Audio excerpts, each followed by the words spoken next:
আমানতু বিল্লাহি ওয়া মালাইকাতিহি ওয়া কুতুবিহি ওয়া রাসূলিহি ওয়াল ইয়াউমিল আখিরি ওয়াল কদরি খায়রিহি ওয়া শাররিহি মিনাল্লাহি তাআলা ওয়াল বা'থি বা'দাল মাউত। এখানে 7টা বিষয়ের প্রতি ঈমান আনার কথা, অর্থাৎ বিশ্বাস স্থাপন করার কথা বলা আছে। এর মধ্যে আছে আল্লাহর প্রতি আমার ঈমান আনলাম, আমি ফেরেশতা কুলের প্রতি ঈমান আনলাম, নবী রাসূলদের প্রতি ঈমান আনলাম, কিতাব সমূহের প্রতি আমি ঈমান আনলাম, আখিরাতের প্রতি ঈমান আনলাম, আমার তাকদীর, আমার ভাগ্য, আমার নিয়তি এর প্রতি ঈমান আনলাম। এটার ভালো এবং মন্দ যেটা নির্ধারিত আমার জন্য আছে আল্লাহর পক্ষ থেকে সেটাই হবে। ওয়াল বা'সি বা'দাল মাউত, এবং আমার মৃত্যুর পরে আবার পুনরুত্থান হবে, আমার আবার জীবন দেয়া হবে, আখিরাত হবে। এই 7টা মৌলিক বিষয়ের প্রতি ঈমান আমি আনলাম, বিশ্বাস করলাম। যদি এই 7টার মধ্যে একটা বিষয় কেউ যদি আমি যথাযথভাবে ঈমান আনতাম, মনের মধ্য থেকে যদি স্থাপন করতাম এই ভাবধারাটা, তাহলে আমার জন্য কোনো খারাপ কাজ সংঘটিত হওয়ার সম্ভাবনা ছিল না। আমার আল্লাহ দেখেন, আমার আল্লাহ এমন দেখেন, যদি অমানিসার রাতে প্রশান্ত মহাসাগর, বিশ্বের মধ্যে যেগুলো মহাসাগর আছে তার মধ্যে বড়, এই মহাসাগরের গড় গভীরতা প্রায় 17-18 কিলো, 11 মাইল। সর্বোচ্চ গভীরতা কত? 11 মাইল। 1.60 মাইলের সমান। তাহলে 11 মাইল, তাহলে 11 আর 11 5.5 আর 11 10 আরো 110, ঠিক কিনা বলেন? তার মানে প্রায় 18 কিলোর মতো। তাহলে 18 কিলো গভীরতা প্রশান্ত মহাসাগরের সর্বোচ্চ গভীরতা। এই 18 কিলো গভীরতা অমানিসার রাতে এমনি সাগরে কিন্তু অন্ধকার আছে না নাই? কেন? পানির গভীরতার কারণে বিভিন্ন বর্ণের আছে, কোনখানে কৃষ্ণ বর্ণ, কোনখানে আপনার নীলাভ, কোনখানে স্বচ্ছ। এই সাগরে যদি অমানিসার রাতে মানে আরো কালো, আরো অন্ধকার, এই সাগরের তলদেশ আরো অন্ধকার, তাহলে 18 কিলো দূর দিয়ে যদি কোনো অ্যামিবা, যেটা খালি চোখে দেখা যায় না, আমার আল্লাহ রাব্বুল আলামিন তার কুদরতে চোখ দিয়ে শুধু দেখেনি না, আমার আল্লাহ ওই প্রাণীটা যেটা সুপার পাওয়ার মাইক্রোস্কোপ দিয়ে দেখতে হয়, আমার আল্লাহ রাব্বুল আলামিন সেই প্রাণীটার পায়ের ধ্বনিও তার কুদরতে কানে শুনতে পায়। বলে ঠিক না বেঠিক? কিন্তু ভাইরা আমার, তাইলে আমরা যখন অন্যায় করি বোধহয় তখন আমার আল্লাহ দেখে না? অবশ্যই দেখে। তাহলে দেখেই, তাহলে আমার আল্লাহর কি কোনো জায়গা আছে যে জায়গা আমি পাপ সংগঠিত করলাম ওনার দৃষ্টি গোচরে আসে নাই? তাহলে আমি কেন আমি আল্লাহর পথে চলিনি? বলেন। তার মানে হলো যে আমরা এই যে বিষয়গুলো বলছি ঈমান আনার ক্ষেত্রে, এগুলো আমরা কখনোই খেয়াল করে দেখি নাই। কি বললাম? দুঃখজনক বিষয় যে আমার এই যে আমাদের সমাজের লোকেরা, ছেলেপেলেরা, আমাদের সন্তানেরা, এদেরকে আমরা কোরআনের শিক্ষাও দেই না। এমএ পাস করেছে, অনার্স মাস্টার্স করছে, বিভিন্ন নামি দামি বিশ্ববিদ্যালয় থেকে, ইঞ্জিনিয়ার হয়েছে বুয়েট থেকে, ঠিক কিনা বলেন? ঢাকা মেডিকেল থেকে এমবিবিএস হয়েছে, কিন্তু কোরআন পড়তে সে ব্যক্তি কি বলেন? এই যে আজকে দেখেন, আমরা মানুষ মারা গেলে আমরা জানাজা দেই। অনেকে আমরা কিছু নির্ধারিত হুজুরের কথা বলি, হুজুর আমার জানাজা করবে। আমাদের অনেকে বলে যে হুজুর মরে গেলে আমার জানাজাটা আপনি করাবেন, অথবা পরিবারের কাছে বলে হুজুরের দায়িত্ব। কথা ঠিক না বলে? যেমন এই যে আমাদের আপনার এই যে শাহমিরপুরের মোতালে বিশ্বাস পাংশামারি করছে, উনি হলো রিং দিয়ে কাঁদতো আমার কাছে যে হুজুর আমি মরে গেলে আমার জানাজাটা আপনি করাবেন। আমি আর কোনখানে বলতাম না, প্রায় বলতো যে পাংশা থাকলে আপনি আমাকে পড়াবেন। মারা যাওয়ার পরে আমি খবর শুনলাম, কায়সার মেয়ের ছেলের উপকারে আমাকে রিং দিল যে হালিম ভাই উনি মারা গেছে, আলহামদুলিল্লাহ, ইন্না লিল্লাহি ওয়া ইন্না ইলাইহি রাজিউন। তা বললে এখানে একটা কথা আছে। কি কথা? বলে জানাজা কিন্তু আপনাকে করতে হবে। ঠিক আছে, দেখা যাক। আমি সকালেই লাশ দেখতে গেলাম। গেলে সুরজ মুন্সি আমাকে বলতে যে হুজুর একটা কথা। কি কথা? তা বললে আপনার একজন খুব প্রাণের, আপনার একজন ভক্তকে হারালেন। যেমন? তা বললো যে ব্যক্তি বলে যায় যে আমার জানাজা অমুক পড়াবে, তাইলে কত ভালোবাসে, আমাকে বললো। এরকম বলে।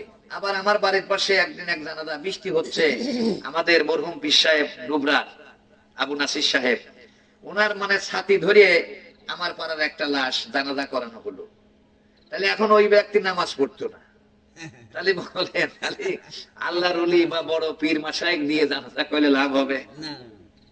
কেন? আল্লাহ তাআলা বলছেন আল্লাযী খালাকাল মাউতা ওয়াল হায়াতা লিয়াবলুয়াকুম আইয়ুকুম আহসানু আমালা। জীবন মৃত্যু আমি এই জন্য দিলাম, কে কর্মে বেশি ভালো, কে ভালো ভালো কাজ করে এটা দেখার জন্য আমি জীবন মরণ দিলাম। তাহলে আমার জীবনে যে ভালো কাজ না থাকে তাহলে পরে কি আমার মুক্তির কোনো ব্যবস্থা হবে কি? হবে না। যত লোক জানাজা করে, জানাজা না করলে কি হয় বলেন? লাভ নাই। কেন? আপনার পশু পাখি খেয়ে ফেললো, বাঘে খেয়ে ফেললো, কুমিরি খেলো, পানিতে ডুবে আপনি মরে গেলেন। এদের আগে সেনগ্রামে মরলো না, ওর দেখছি ভাসতেছেও নাই। কি বলেন? এখন লাশটা তো পরে পাওয়া গেল, লাশটা এমন আছে পাওয়াও যায় না, যায় না। তাহলে তার কি হইলো? তার তো 3 কাপড় বা মহিলা 5 কাপড় দিলাম না, তার তো জানাজা হইলো না। তাহলে ওই ব্যক্তি কোনে যাবে? জান্নাতে যাবে না জাহান্নামে যাবে বলে? যদি আমল ভালো থাকে জান্নাতে যাবে, না হইলে মানে আমল যদি ভালো না হয়, কাজ যদি আমার ভালো না হয়, আল্লাহর পছন্দের পথে যদি আমি না চলি, তাহলে আমার জানাজা বড় হুজুর দিয়ে করিও লাভ নাই। আর যদি আমার আমল ভালো থাকে তাহলে না হলেও হবে। ঠিক না বলেন? এটা আমার আমলকে ভালো করার দরকার, আমার কাজগুলো, অর্থাৎ আল্লাহ যে কাজটা পছন্দ করে, আমার নবী যে কাজটা পছন্দ করে, এই কাজটা আমার হওয়ার দরকার। ঠিক কিনা বলেন? এজন্য আল্লাহ তাআলা যে আমাদের ইবাদতের কথা বললেন, ইবাদত তো করতেই হবে। তিনি আমার জীবনের মালিক, ঠিক না? তিনি আমার মরণের মালিক। তিনি বলেছেন, এটা ইব্রাহিম আলাইহিস সালামের কথা। আল্লাহ তাআলা সূরা আনআম এই সূরায় বলেছেন, কুল ইন্না সলাতি ওয়া নুসুকি ওয়া মাহইয়ায়া ওয়া মামাতি লিল্লাহি রাব্বিল আলামিন। হে নবী, তুমি বলো, নিশ্চয় আমার সালাত, আমার কুরবানি, আমার জীবন মৃত্যু আল্লাহর জন্য, যিনি বিশ্ব জগতের প্রতিপালক। জীবনের মালিক আমার বাবা নয়, জীবনের মালিক কোন নেতা নয়, পৃথিবীর বুকের কোন শক্তি আমার জীবনের মালিক নয়, অনুরূপ ভাবে আমার মরণের মালিকও কেউ নয়। বলেন ঠিক না বেঠিক? এই জন্য আল্লাহ তাআলা বললেন, বান্দা আমি তোমার জীবন দিলাম, এই জন্যই শুধু তুমি আমার ইবাদত করবে, গোলামি করবে, এমনটি নয়। তিনি এই পৃথিবীটা, এই যে গ্রহ, আরো গ্রহ রয়েছে, কিন্তু জীবনের অস্তিত্ব হলো এই পৃথিবী নামক গ্রহে। বলেন ঠিক কিনা? তার কারণ আল্লাহ তাবারক তাআলা আদম আলাইহিস সালামের সৃষ্টির অনেক পূর্বেই বললেন যে ইন্নী জাইলুন ফিল আরদি খলিফা, আমি পৃথিবীতে আমি আমার প্রতিনিধি প্রেরণ করব। এই পৃথিবী অর্থাৎ পৃথিবীতে এমন একটা গ্রহ যেখানে জীবন ধারণের জন্য যে প্রকার, যে প্রণালীর প্রয়োজন, যে উপকরণ আদির প্রয়োজন, যা যা দরকার, আমার আল্লাহ রাব্বুল আলামিন সেই ব্যবস্থাপনা করে দিয়েছেন। যেমন অক্সিজেন ছাড়া মানুষ বাঁচে না, খাবার ছাড়া মানুষ বাঁচে না, পানি ছাড়া মানুষ বাঁচে না। বলেন ঠিক কিনা? আলো ছাড়া মানুষ বাঁচে না, তাপ ছাড়া মানুষ বাঁচে না। অনুরূপ ভাবে ফল ফসল উৎপাদিত এইগুলো যদি না থাকে, হতে পারে না। বলেন ঠিক না বেঠিক? আমার আল্লাহ বললেন যে আমি পৃথিবীতে আমার প্রতিনিধি পাঠাবো। তাহলে পৃথিবীতে পাঠালেন, তিনি বললেন সব উপকরণ আদি, সব জিনিসপত্র আমি এখানে দান করলাম। ঠিক কিনা বলেন? যেন না বলা হলো, ইয়া আইয়ুহান নাসু উবুদু রাব্বাকুমুল্লাযী খলাকাকুম ওয়াল্লাযীনা মিন ক্বাবলিকুম লাআল্লাকুম তাত্তাকুন আল্লাযী জাআলা লাকুমুল আরদা ফিরাশাও ওয়াস সামাআ বিনাআও ওয়া আনজালা মিনাস সামাই মাআন ফাখরাজা বিহি মিনাস সামারাতি রিজকাল লাকুম ফালা তাজআলু লিল্লাহি আনদাদা ওয়া আনতুম তা'লামুন। আমার আল্লাহ রাব্বুল আলামিন বলেন, হে পৃথিবীর মানুষ, তোমরা তোমাদের রব মানে আমি আল্লাহ, তোমরা তোমাদের রবকে তোমরা ইবাদত করো, রবের গোলামি করো। কেননা তিনি তোমাদেরকে সৃষ্টি করেছেন। আমাদেরকে সৃষ্টি কে করেছেন বলেন? তোমাদের পিতামাতা মিন ক্বাবলিকুম, তোমাদের পূর্বে যত মানুষ পৃথিবীতে এসেছে এগুলোরও সৃষ্টিকর্তা আমি। এটা কেন করলাম? লাআল্লাকুম তাত্তাকুন, যাতে করে তুমি মুত্তাকি পরহেজগার হতে পারো। বান্দা খেয়াল করে শোনো, শুধু আমি তোমাকে এই জীবনই দান করি নাই, তোমার পিতামাতা দাদা দাদি পূর্বপুরুষই পয়দা করি নাই। আল্লাযী জাআলা লাকুমুল আরদা ফিরাশাও ওয়াস সামাআ বিনাআও, আমি কি করলাম? এই জমিনকে তোমাদের জন্য বিছানার মতো বিছাই দিলাম, সমতল করে দিলাম, এবং আসমানকে ছাদ বানালাম।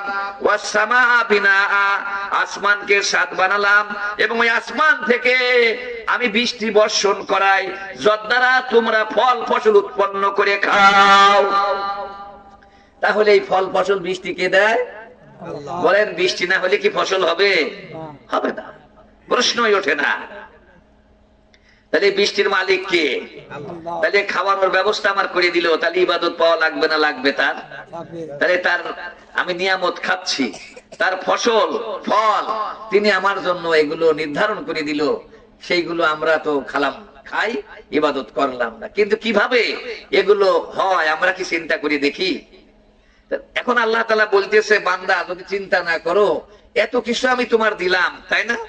এই যে ভাত দেশে না, ধান গম, তাই না? এই যে ফল ফলাদি আমরা খাই, কত কত রকমের নিয়ামত আল্লাহ তাআলা দিলেন, আমি কি গুণে শেষ করতে পারবো? পারবো না। তো এখন এত কিছু পাওয়ার পরে যেই বান্দা ইবাদত করে না বলে আল্লাহ আবার দুঃখ করে একটা কথা বলে। তিনি বলেন যে কাইফা তাকফুরুনা বিল্লাহি ওয়া কুনতুম আমওয়াতান ফাহিয়াকুম সুম্মা ইউমীতুকুম সুম্মা ইহয়িকুম সুম্মা ইলাইহি তুরজাউন। মানুষরে, কি করে তুমি আমাকে অস্বীকার করতে পারো, আমার সাথে কুফরি করতে পারো?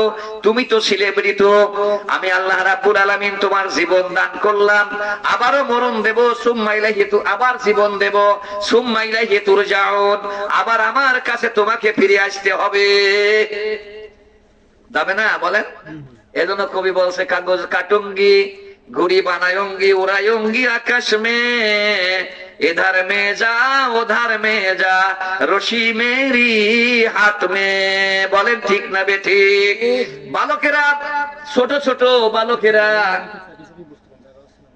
মহিলাদের না, আচ্ছা, বালকেরা, ছোট্ট ছোট্ট শিশুরা কাগজ কেটে কেটে ঘুড়ি বানায়, আকাশে উড্ডয়ন করে, আকাশে উড়াইয়ে দেয়। মুক্ত আকাশে যখন ঘুড়িটা উড়ে যায়, তখন ওই ঘুড়িটা মনে মনে ভাবে, এই যে আমি আকাশে ঘুরে আসলাম, আমি আর মাটির পৃথিবীতে ফিরে যাব না। কিন্তু যে বালকের হাতে, যে শিশুটার হাতে ওই ঘুড়ির লাটাই থাকে, ওই লাটাইয়ের সাথে সুতা থাকে, ওই সুতাটা ঘুড়ির সাথে লাগানো আছে, ঠিক না বেঠিক? বলেন। ওই বালক ভাবে, ঘুড়ি তুমি যতই ওড়ো না কেন, যতই আসতে চাও না না চাও কেন, তুমি আমার হাতে ধরা দিবার চাও না কেন, যায় আসে না, কিন্তু আমি তো লাটাই আমার কাছে রেখেছি, যখন আমি লাটাইটা গোছানোর তালে থাকবো, অবশ্যই অবশ্যই তোমাকে আমার হাতে ধরা দিতে হবে। এই মানুষ তার মৃত্যু নামক লাটাই, মৃত্যু নামক এই যে সুতা, এই আমাদের সাথে বাইতে দেশে না দেশে? কথা বলেন, দেশে কি দেয় নাই? আমরা ইচ্ছে করলে বাঁচতে পারবো না, ইচ্ছা করলে মরতেও পারবো না। কারণ আজকে একটা জানাজায় সকালে ছিলাম, মানে জোহরের পরে, সত্যজিৎপুরে, যে মুসলিম খারাপ মনে হয় আপনারা অনেকেই চিনতেন, উনি আমিন ছিলেন, বা এটা বেশ তাপের লোক ছিল, মুসলিম খা। উনার স্ত্রী, উনি তো মারা গেছে 3-4 বছর আগে, উনার স্ত্রী মারা গেছে, 4 বছর বিছানায় পড়েছিল, 4 বছর। আমাদের কাছে অনেকেই বলে, হুজুর একটা খতমে খাজেগান, খতমে ইউনুস পড়িয়ে দেন। বলে, কেন রে বাবা? আমার মা মরে না। দেখেন আপনি। আবার অনেকে আসে, হুজুরটা তাবিজ দেন, কেন? কয় সওয়াল বল হয় না, বিয়ে করছে 8 বছর, 14 বছরের সন্তান আসে না, আপনি যা চান দেন, ঠিক কিনা? কয় হুজুর শুধুমাত্র মানুষের মল খাওয়া বাদ দিছি, যে যা বলছে সব খাইছি একটা সন্তানের আশায়। তার মানে সন্তানের আকাঙ্ক্ষা, তামান্না একজন মানুষের কত, ঠিক না? বলেন। এটা বুঝতে হবে। দরুদ পড়ি, আল্লাহুম্মা সাল্লি আলা। আর মা বোনদের বলবো, ওই যে জায়গা হচ্ছে না, আপনারা একটু আগায় আগায় বসেন, আগায় বসে অন্য বোনদের একটু জায়গা করে দেন। শাফিঈনা আল্লাহুম্মা সাল্লি আলা সাইয়্যিদিনা মাওলানা মুহাম্মদ ওয়া আলা আলি সাইয়্যিদিনা ওয়া হাবিবানা মুহাম্মদ। ঘুমে কাজা করেছি ফজর, তখনও জাগিনি যখন জোহর, হেলায় খেলায় কেটেছে আসর, মাগরিবের ওই শুনিয়া যান, এখনো জামাতে হওরে শামিল, এখনো জামাতে হওরে শামিল, ইশার জামাতে আছে স্থান। আল্লাহুম্মা সাল্লি আলা সাইয়্যিদিনা মাওলানা মুহাম্মাদ ওয়া আলা আলি সাইয়্যিদানা শাফিঈনা মুহাম্মদ। বিষয় হলো যে আপনার যে মৃত্যু আর এই জীবন, আপনি দেখেন মরবার চায় না কেউ। একটা উদাহরণ দেই, মানে এক বুড়ি, তার বুড়োর হলো অসুখ হয়েছে, এরকম 3-4 বছর ধরেন টাইনতেছে। টানলে ওই বুড়ি খালি কয় যে আল্লাহ তুমি আমার দেখো না, আজরাইলকে আমার দেখেন, আমি আর টানতে পারি না, আমি চলে গিয়ে তো লেটা শুকিয়ে যাইতো। এরকম আছে না? আমরা অনেকে আবার নিজের উপর আগে বলি না আমার কি মরণ হয় না, বলে না? বলেন। আমরাও বলি, আমাদের বউরা বলে, মুরব্বী অনেকে বলে, বলে কিনা যে আল্লাহকে আমার চোখে দেখে না। আবার গানই তো হয় সেই রকম যে আমি কেন মরি না, আজরাইলকে দেখে না, আমি কেন মরি না, আছে না আছে কথা বলে। আরে মরবার সাজ, মরণ আসলে তো অস্থির হয়ে যাবি। এই বুড়ি এরকম বলে যে আমি কেন মরি না, আজরাইল কি চেনে না, আমার কি চোখে দেখে না, আজরাইল কি চোখ ঢেলা পড়িয়ে গেছে নাউজুবিল্লাহ বলে, এরকম বলতেছে।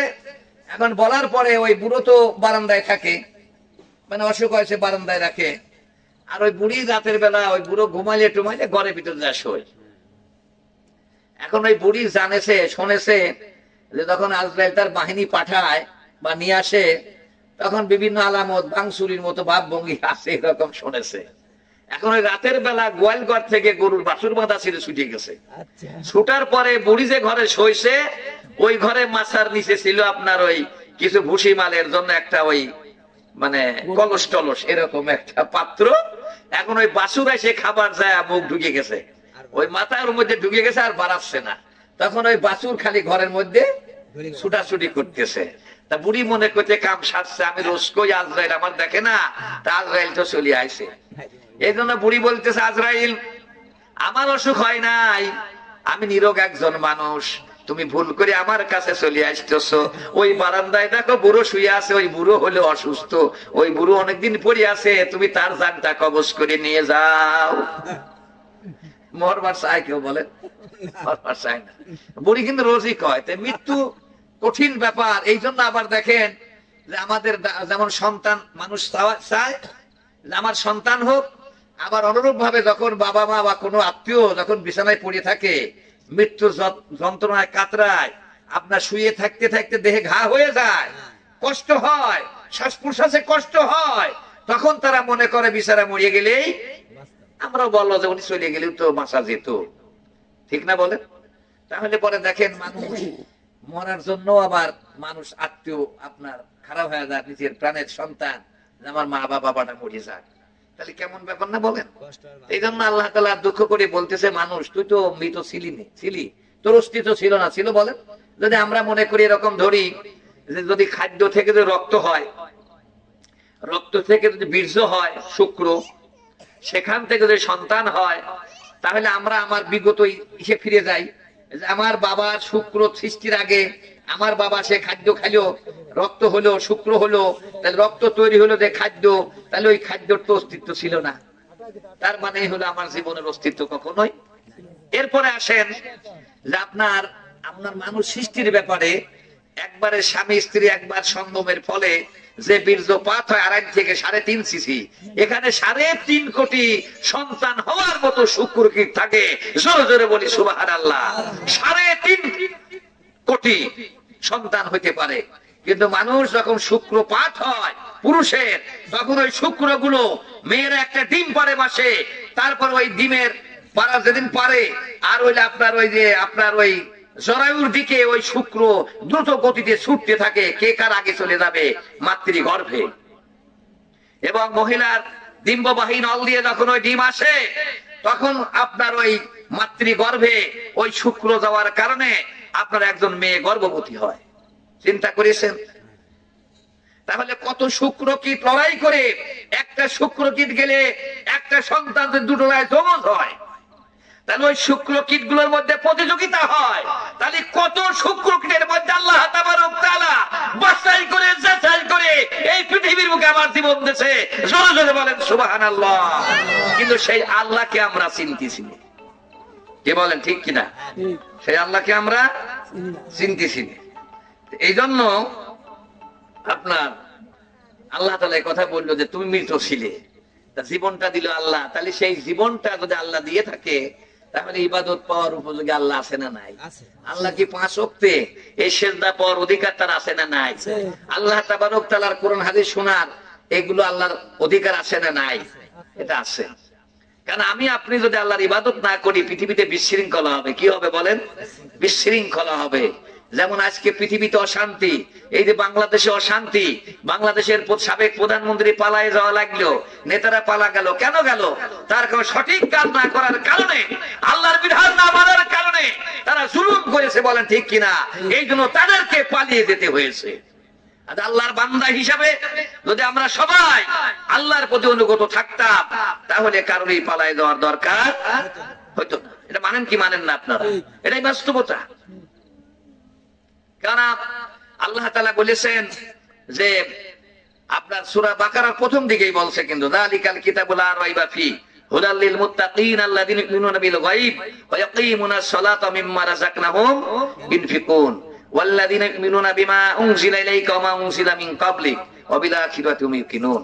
আল্লাহ তাআলা এখানে মুত্তাকিদের জন্য কয়েকটা বৈশিষ্ট্যের কথা বলছে। তার মধ্যে হলো অদৃশ্যের প্রতি ঈমান আনা। আমরা আল্লাহ দেখি নাই, ঠিক কিনা বলেন? এটার প্রতি ঈমান আনা। তারপরে হলো আপনার সালাত কায়েম করা। তিনি যে সম্পত্তি আমাদের দিয়েছেন, ধন সম্পত্তি, টাকা পয়সা, এগুলো থেকে দান করা। তারপরে আপনার নবী মুহাম্মদ সাল্লাল্লাহু আলাইহি ওয়াসাল্লাম বলেছে কিতাব নাযিল এবং তার পূর্বে এগুলোর প্রতি বিশ্বাস রাখা। আর হলো কি? ওয়া বিল আখিরাতি হুম ইউকিনুন, আখিরাতের প্রতি বিশ্বাস করা। তাহলে পরে আখিরাতের প্রতি মানুষ বিশ্বাসী হলে ওই ব্যক্তির কর্ম ভালো হয়, ওই ব্যক্তি সুন্দর মানুষ হয়, ঠিক কিনা? কেন হয়? আল্লাহ তাবারক তাআলা বলেছেন কিরামান কাতিবিনা ইয়ালামুনা মা তাফআলুন। কিরামান কাতিবিন এর দ্বিবচনের শব্দ। দুজন সম্মানিত লেখক ফেরেশতা মানুষের কর্মকাণ্ড রেকর্ড করতেছে, লিপিবদ্ধ করতে, ভিডিও অডিও করতেছে। কেন করে? এটা হলো কিয়ামতের ময়দানে উপস্থাপন করা হবে, ঠিক কিনা বলেন? এই জন্য আর একটু আগে গিয়ে বললেন ইন্নাল আবরারা লাফি নাঈম, যারা সৎকর্ম করবে তারা জান্নাতে যাবে। কি বলে? ওয়া ইন্নাল ফুজ্জারা লাফি জাহিম, এবং যারা হলো বদকার হবে, খারাপ কাজ করবে, তারা কোথায় যাবে? জাহান্নামে।